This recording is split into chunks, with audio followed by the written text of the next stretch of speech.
అక్కడ 3 రూపాలతో స్వామి నెలకొని ఉన్నాడు. ఒకటి లింగ రూపం, రెండవది పర్వత రూపం, మూడవది గురుస్వరూపం. మొదటి 2 సామాన్యులు కూడా చూడగలరు, కానీ మూడవది సామాన్యులకు దర్శనం కాదు. ఆ గురుస్వరూపంగా కూడా ఆ పర్వతమనందే స్వామి ఉంటాడు. ఇది అరుణాచలము. అరుణాచలం అనే పేరే శివుని పేరైనది.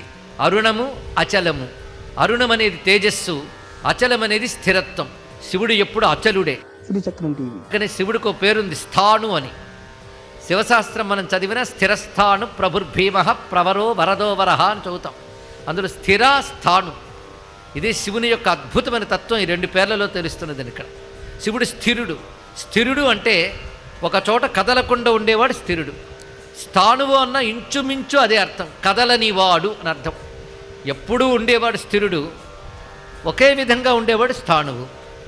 ఎప్పుడూ ఉంటాడు కానీ క్షణానుకోలు మారిపోతాడండి అని కాకుండా మార్పు కూడా